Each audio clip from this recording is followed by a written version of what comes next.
Shalom, queridos. Estamos agora com o capítulo 7, que tem como título Esté denuncia Amã. Como sempre, as leituras vocês fazem no discipulado e aqui no vídeo eu tenho os comentários que estão fazendo analogia do Antigo Testamento com o Novo Testamento, mostrando que o nosso Deus sempre é o mesmo, ele é imutável. Como ele agiu na antiga aliança, ele age também hoje na nova aliança, fazendo maravilhas, dando vitória ao seu povo. Então, esse capítulo 7 fala de Esther denuncia Amã. Esse capítulo relata o banquete e a petição de Esther. Banquete e petição de Esther. Então, o rei e Amã foram ao banquete com a rainha Esther. Esther, nesta segunda festa, sabia que Deus, o Deus de seus pais, estava em ação e todo ódio, e que todo ódio contra a sua raça não vinha do coração do rei, mas centrado em Amã. Nos eventos da noite, sem dormir, e do que se seguiu, ela deve ter visto a exibição da mão de Deus. E agora ela profere sua petição atrasada. Se posso contar com o favor do rei, e se isto lhe agrada, poupe minha vida e a vida do meu povo. Este é o meu pedido e o meu desejo. Como o rei deve ter ficado surpreso ao contemplar sua linda esposa e saber por seus lábios que a sua vida estava em perigo. E ainda maior deve ter sido a sua surpresa quando ouviu Esther dizer: pois se eu e meu povo fomos vendidos para destruição, morte e aniquilação, se apenas tivéssemos sido vendidos como escravos e escravas, eu teria ficado em silêncio, porque nenhuma aflição como essa justificaria perturbar o rei. Certamente o rei deve ter ficado mais do que surpreso, ele deve ter ficado muito zangado. Quem se atreveu a conspirar contra a vida da bela rainha e privá-lo dela? E se atreveu a vendê-la e a seu povo para o abate. Quem é ele e onde está aquele que ousou em seu coração fazer isso? Sua resposta é breve, mas eloquente. Com os olhos brilhantes apontando o dedo para o convidado ao seu lado, ela disse: um adversário e um inimigo.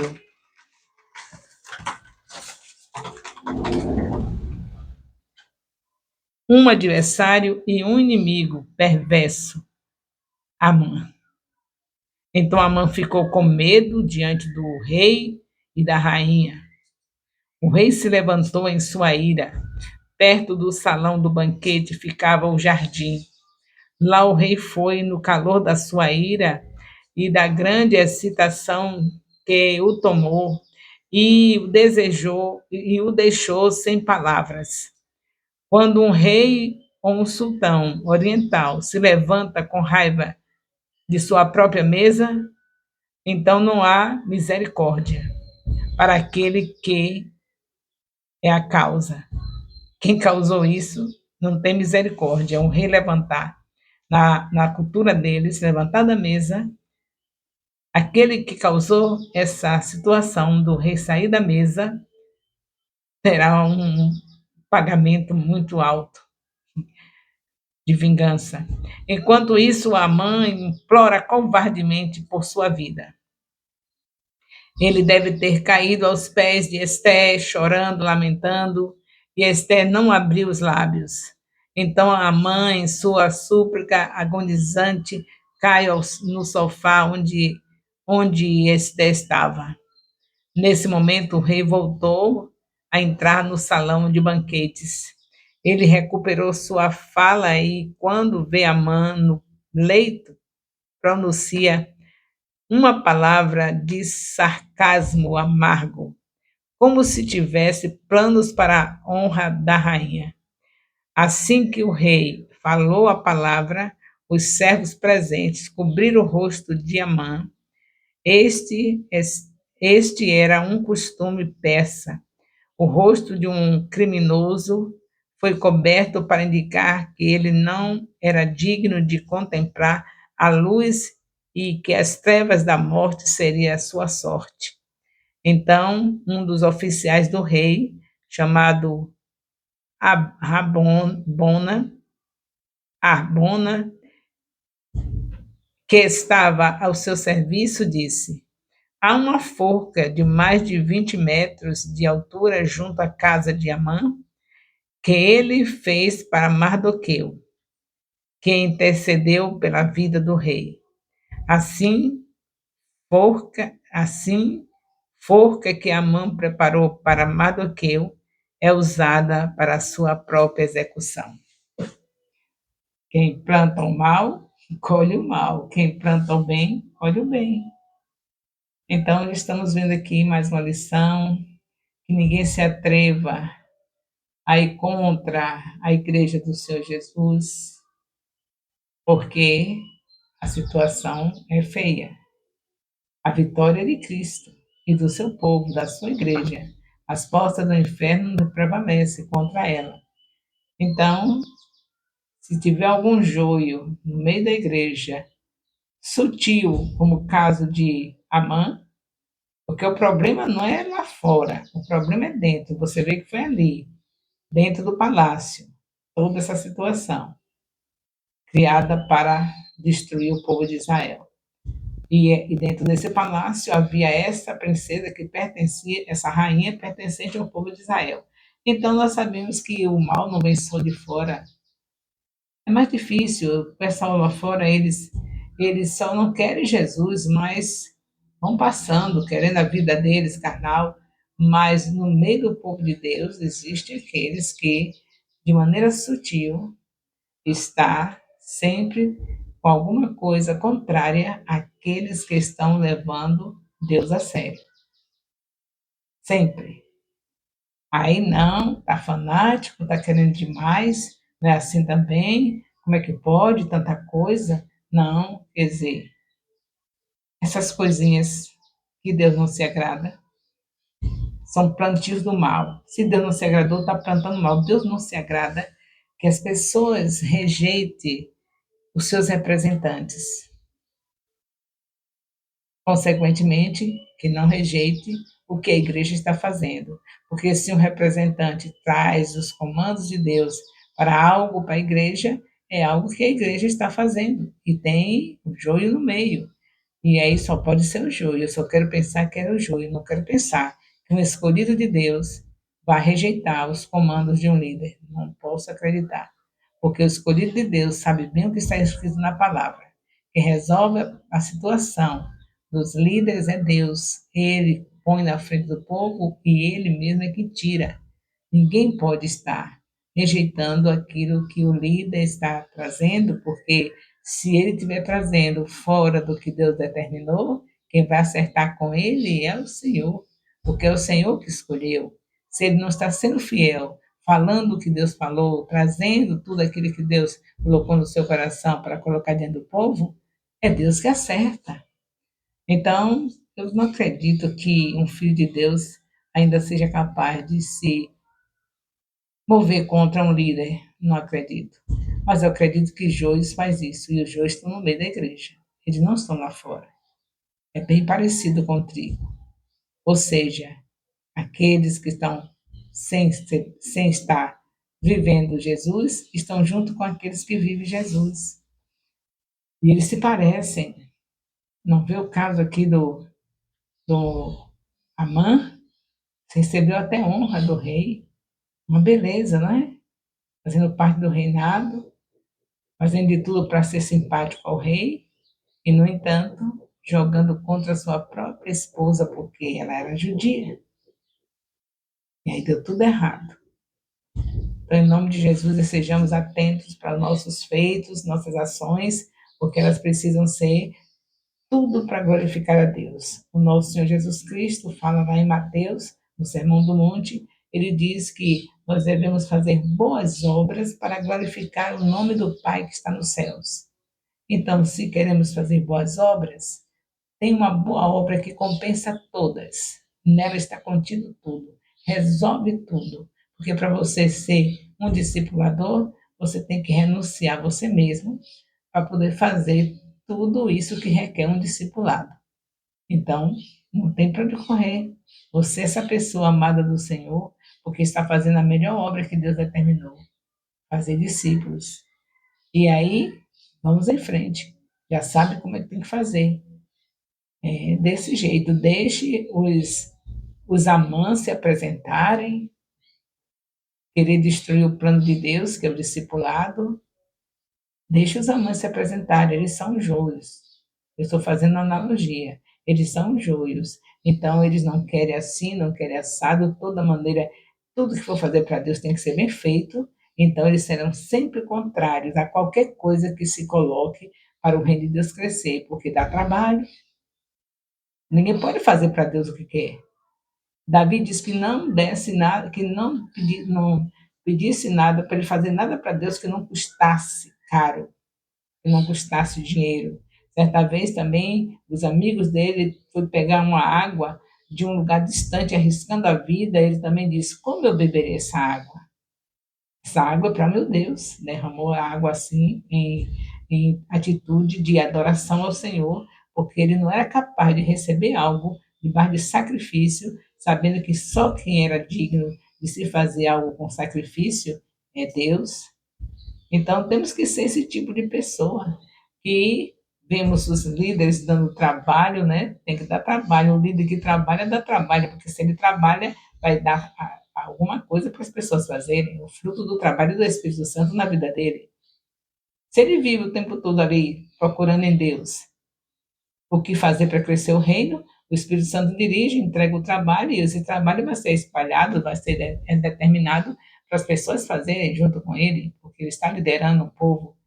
E aí, se você vê o joio se manifestar, em nome de Jesus, fique tranquilo, porque o nosso Deus batalha por nós. Tenha consciência, esteja consciente de que Deus pune os líderes. Não movam a palha contra eles. Não imite o joio. Você que é um filho de Deus, que parece com joio, mas não é. Trigo parece com joio, não é? Mas não é. Então você é filho de Deus. Se posicione e saiba que você já leu e você precisa obedecer o que está escrito em Romanos 13. Autoridade sendo bom ou má é para ser obedecida. Porque, queridos, se a gente quiser lutar contra a igreja, lutar contra a discipulado é lutar contra a igreja. Discipulado é o foco do Senhor Jesus. E nosso aliançado, nossos mentores, Renê e Ana Maria Terra Nova, trouxe para nós o estímulo para a gente prosseguir do jeito que a palavra diz, lutando por células e discipulado. Então, temos que estar nessa cidade repleta de células, em todos os bairros, temos que estar com discipulado, inúmeros discipuladores, trabalhando da maneira correta, estudando a palavra, ensinando a palavra, começando pela consolidação, começando a ganhar, é claro, o evangelho, falar que Jesus é o caminho, a verdade e a vida. Quando a pessoa aceitar a Jesus, imediatamente vamos para a consolidação, conversa com seus pastores, seus líderes. Eu já tenho mais uma vida, vou consolidar, cadê o material da consolidação? Seus líderes me entregam, você consolida, depois começa o discipulado de Gênesis até chegar a Apocalipse. Não se deixe vencer pelos joios. Eles estão no meio da igreja, mas eles não aceitam nada que faça o reino crescer. Eles querem coisa que não dê trabalho, então eles procuram fazer o máximo que eles fazem, é estar num domingo sentado no banco da igreja e com muita pressa que termine o culto para voltarem para o Facebook, para voltar para o Instagram, para voltar para os vídeos da internet, onde tem os pregadores da meia-noite, das orações da meia-noite, das orações do bom dia, a oração de tudo quanto é oração.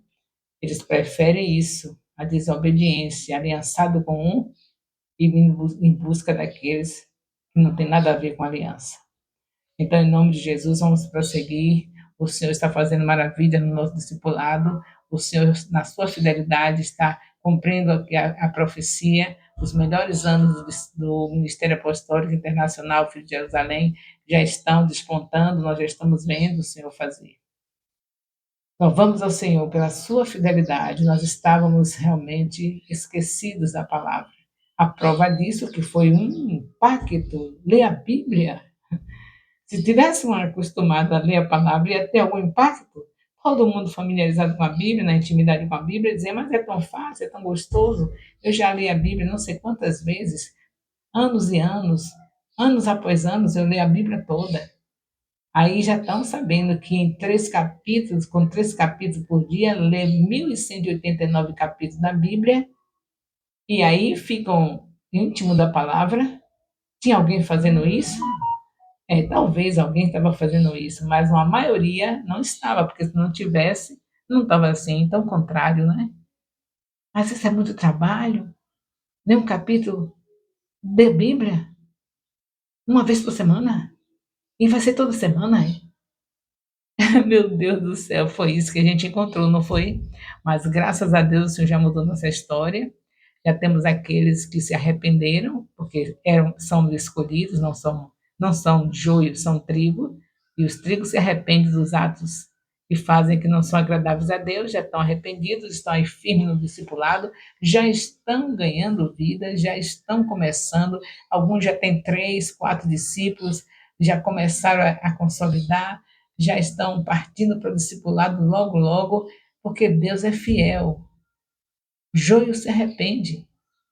Tomaram um choque, né? Porque estavam despercebidos, estavam como o povo de Deus, né? De vez em quando esquecido de ler o Pentateuco, mas de repente, mas não é que eu devia estar lendo a minha Bíblia? Que maravilha que agora é discipulado com Bíblia, me estimula, eu ler a Bíblia pelo menos de 7 em 7 dias, e como eu não sou boba nem nada, eu vou ler também em casa 3 capítulos por dia, todos os dias 3 capítulos, um no lugar secreto, outro no meio-dia e outro ao anoitecer, ou na hora que for dormir.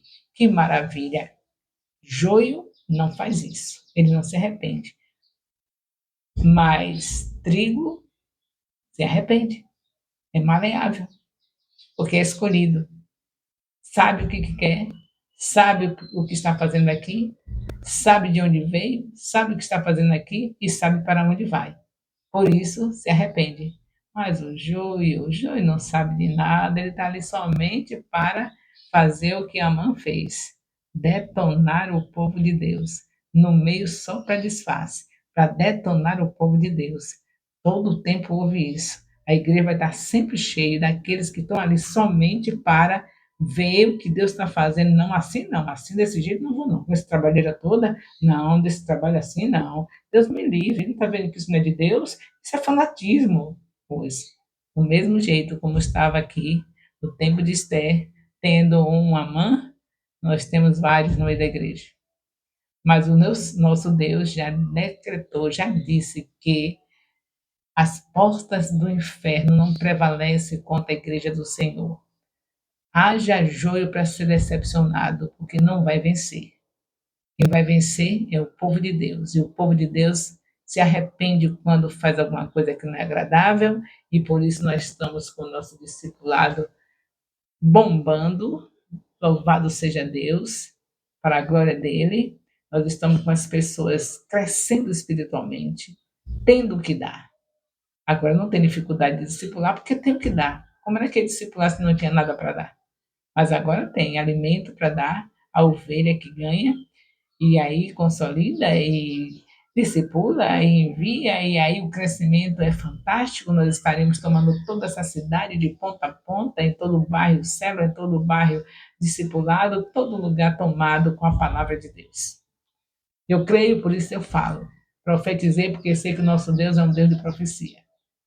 É, O Espírito do Senhor Jesus é de profecia e ele manda profetizar. E nós estamos no tempo da profecia, porque tem profetas e profetisas nesses últimos dias, como diz a palavra em Atos 2,17.